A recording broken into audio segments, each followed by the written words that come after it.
नमस्ते। आज हम लोग हार्वर्ड गार्डनर के द्वारा दिया गया बहुबुद्धि के सिद्धांत के बारे में जानकारी लेंगे। हार्वर्ड गार्डनर महोदय ने 1983 ईस्वी में बुद्धि के एक नवीन सिद्धांत को प्रतिपादित किए, जिन्हें हार्वर्ड गार्डनर का बहुबुद्धि सिद्धांत के नाम से जाना जाता है। इसमें हार्वर्ड गार्डनर महोदय ने मुख्यतः 3 बातों को फोकस किए। जैसे उनका कहना था कि बुद्धि एक कारकीय नहीं होता है, एकाकी नहीं होता है, बल्कि बुद्धि बहुकारकीय होता है। इसके साथ ही उन्होंने ये भी बताया कि प्रत्येक बुद्धि एक दूसरे से अलग होती है। बुद्धि एकाकी न होकर बहुकारकीय होते हैं एवं प्रत्येक बुद्धि एक दूसरे से अलग होते हैं। दूसरी जो बात उन्होंने बताई, जिस पर जोर दिया गया, वो यह था कि प्रत्येक ज्ञान या बुद्धि एक दूसरे से स्वतंत्र होता है। हाँ, इतनी बात जरूर है कि बुद्धि के विभिन्न प्रकारों में एक दूसरे के साथ अंतःक्रिया करने की प्रवृत्ति पाई जाती है। तो दूसरी जो फोकस करने वाली बात थी उनकी, वह यह थी कि प्रत्येक बुद्धि एक दूसरे से स्वतंत्र होती है। मतलब किसी बुद्धि का किसी पर डिपेंड रहना नहीं है। हाँ, इतनी ज़रूर है कि बुद्धियाँ जो होती है वो एक दूसरे के साथ परस्पर अंतःक्रिया करती रहती है। और तीसरी बात, प्रत्येक व्यक्ति में कुछ न कुछ विलक्षण गुण पाया जाता है। प्रत्येक व्यक्ति में, अब विलक्षण गुण कहने का अर्थ है कि वो भला हो या बुरा हो, लेकिन प्रत्येक व्यक्ति में कुछ न कुछ विशिष्ट योग्यताएं अवश्य ही पाई जाती है। अब हार्वर्ड गार्डनर महोदय बहुबुद्धि सिद्धांत के अंतर्गत मुख्य रूप से 8 तरह के बुद्धि का वर्णन किए थे। 8 तरह के बुद्धि का वर्णन किए थे। तो आप ध्यान रखेंगे कि गार्डनर महोदय के द्वारा दिया गया बहुबुद्धि सिद्धांत में 8 प्रकार के बुद्धियों का वर्णन किया गया है। तो उसमें 1 नंबर पर आता है भाषाई बुद्धि। भाषाई बुद्धि, लिंग्विस्टिक इंटेलिजेंस। भाषाई बुद्धि क्या होता है? तो साफ तौर पर नाम से स्पष्ट है कि वैसी बुद्धि जो बच्चों के भाषाई विकास में मददगार हो, बच्चों के भाषाई विकास को आगे बढ़ाए, जिससे भाषा का विकास हो, उसे ही भाषाई बुद्धि के नाम से उन्होंने जाना। तो पहला हो गया भाषाई बुद्धि। इसमें भाषा के विकास से संबंधित बातें कही गई है। दूसरी जो है इनकी, वो है तार्किक गणितीय बुद्धि, लॉजिकल मैथमेटिकल इंटेलिजेंस। तार्किक गणितीय बुद्धि, लॉजिकल मैथमेटिकल इंटेलिजेंस। नाम ही है, जो भी तर्क वाला काम होगा उसमें तार्किक बुद्धि लगेगा, या गणितीय गणनाओं का जहाँ कार्य होगा वहाँ गणितीय बुद्धि का काम होगा। तो दूसरा जो इनका था वो था तार्किक गणितीय बुद्धि। अगला है अस्थानिक बुद्धि। अस्थानिक बुद्धि कैसा था? तो इस तरह की बुद्धि का उपयोग अंतरिक्ष यात्रा के दौरान मानसिक कल्पनाओं को चित्र का स्वरूप देने में किया जाता है। अस्थानिक बुद्धि अंतरिक्ष यात्रा के दौरान, साथ ही कोई मानसिक कल्पना कर रहे हैं, किसी बात का मन में इमेज बना रहे हैं, तो कल्पना में भी एक ठो नया इमेज बनता रहता है। मन ही मन एक ठो कोई विचार होता रहता है। इसी तरह के बुद्धि का नाम उन्होंने रखा अस्थानिक बुद्धि, स्पेटियल इंटेलिजेंस। अगला है शारीरिक गतिक बुद्धि। अब नाम ही है शारीरिक गतिक, शरीर के गति से संबंधित ये बुद्धि है। शारीरिक गतिक, शरीर के गति से संबंधित ये बुद्धि है। तो शरीर को गति जिस चीज़ में करने वाली बुद्धि जो होगी उसे शारीरिक गतिक बुद्धि कहते हैं।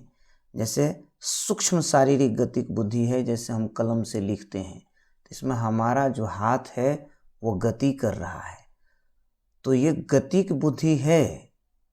मुदा ये सूक्ष्म गतिक बुद्धि है। हाँ, यहीं पर आप अगर तैरेंगे, दौड़ेंगे या फिर नृत्य करेंगे, सर्कस में कोई काम कर रहे हैं, व्यायाम कर रहे हैं, तो ये सारा शारीरिक गतिक बुद्धि का उदाहरण है। तो शारीरिक गतिक बुद्धि में जिस कार्य में हमारा शरीर ज़्यादा इन्वॉल्व होता है वो जो है दीर्घ शारीरिक गतिक बुद्धि हुआ, और जिसमें हमारा शरीर हल्का इन्वॉल्व है फिर भी शरीर का गति हो रहा है तो इसको हम कहते हैं सूक्ष्म शारीरिक गतिक बुद्धि। अब जो अगला इन्होंने बुद्धि का सिद्धांत बताया है वह है सांगीतिक बुद्धि, म्यूजिकल इंटेलिजेंस। अब ये तो आप जानते ही हैं, नाम से स्पष्ट है, संगीतिक गतिक बुद्धि। सांगीतिक गतिक बुद्धि मतलब वैसा बुद्धि जिससे संगीत के क्षेत्र में ज्ञान का विकास होता है। संगीत के क्षेत्र में ज्ञान का विकास होगा तो सांगीतिक बुद्धि, म्यूजिकल इंटेलिजेंस के नाम से इसे जाना जाता है। अगला है अंतः पारस्परिक बुद्धि। अंतः पारस्परिक बुद्धि होता है कि हम आपस में आपसी सहयोग कैसे बैठा पाएंगे। इस तरह की बुद्धि का उपयोग अक्सर सामाजिक क्षेत्रों में किया जाता है। अगर आप समाज में रहते हैं तो कभी हमारी किसी की ज़रूरत लग सकती है तो कभी उनकी भी ज़रूरत हमें लग सकती है। इस तरह से जो हम लोगों ने आपसी संबंध बैठाई है, जो हमने किसी की मदद करी है या कोई मेरी मदद कर रहे हैं, तो इस तरह की जो बात है जो समाज में सामंजस्य बैठाता है इसको कहा जाएगा अंतः पारस्परिक बुद्धि। उसके बाद जो आता है अंतः वैयक्तिक बुद्धि। देखिए अंतः वैयक्तिक बुद्धि, इसको अंग्रेजी में inter related intelligence. Inter related मतलब खुद में झांक के देखिए, खुद में आत्मबोध वाली बुद्धि, अपनी आत्मा में झांकना, आपके अंदर क्या क्षमता है वो बताना। आप अपनी क्षमता को बताना चाहते हैं, आपको आत्मबोध हो रहा है आप में क्या अच्छाई है, आप में क्या बुराई है, कम से कम आप तो जान ही सकते हैं।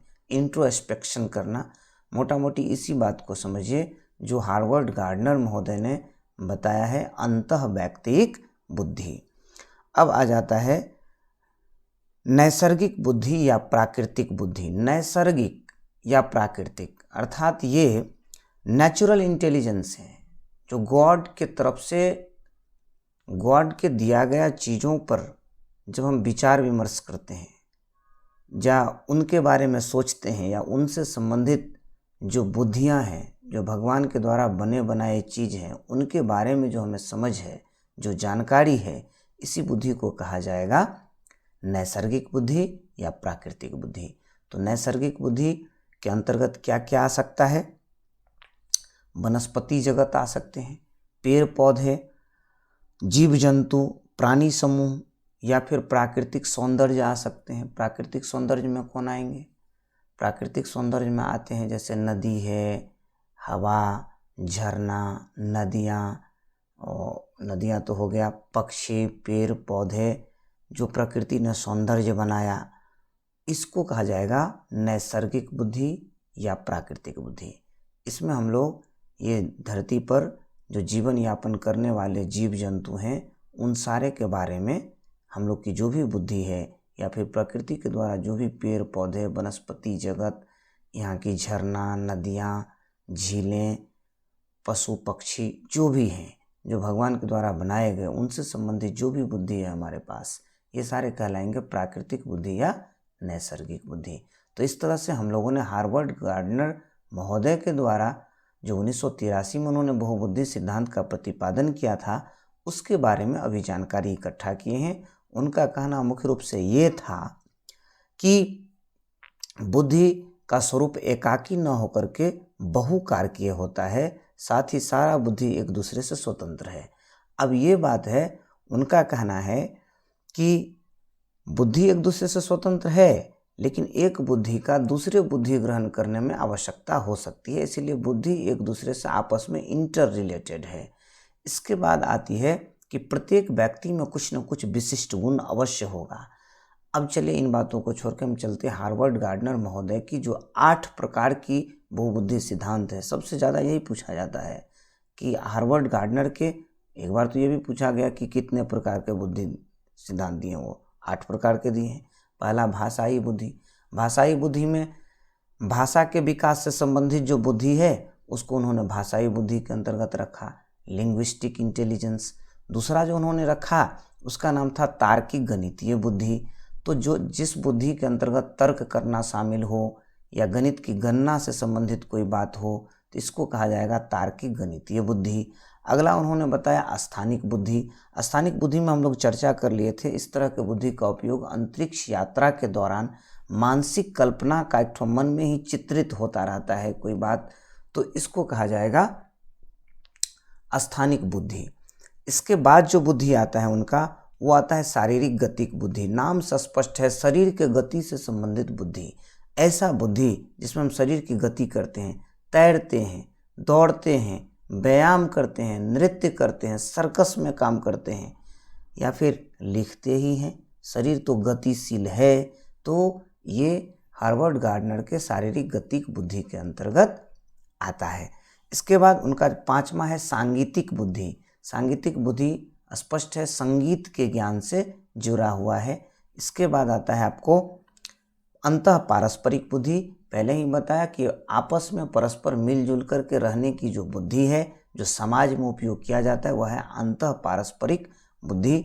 7 नंबर पर इनका आता है अंतः वैयक्तिक बुद्धि, इंट्रोस्पेक्शन वाली बुद्धि। हमें अपनी आत्मा का बोध, हम में क्या है नहीं है, अच्छा बुरा, अपनी क्षमता, ये सारी जो है अंतः वैयक्तिक बुद्धि के अंतर्गत आता है। 8वां इनका है नैसर्गिक बुद्धि या प्राकृतिक बुद्धि। नैसर्गिक या प्राकृतिक मतलब ईश्वर के द्वारा जो दिया गया ये जगत है, बनाया गया जो जगत है, जिसमें जीव जंतु, पेड़ पौधे, नदियाँ, पवन, झील, पशु पक्षी, ये सारे विचरण करते हैं। इनसे संबंधित, प्रकृति के सौंदर्य से संबंधित जो बुद्धि है हमारे पास, इसे प्राकृतिक बुद्धि या नैसर्गिक बुद्धि कहते हैं। एक बार आप देख लीजिए बुद्धियाँ कौन कौन है इनकी। 8 प्रकार की जो है, भाषाई बुद्धि, स्थानिक बुद्धि, गणितीय तार्किक गणितीय बुद्धि, इसके बाद शारीरिक गतिक बुद्धि, इसके बाद सांगीतिक बुद्धि, उसके बाद है अंतः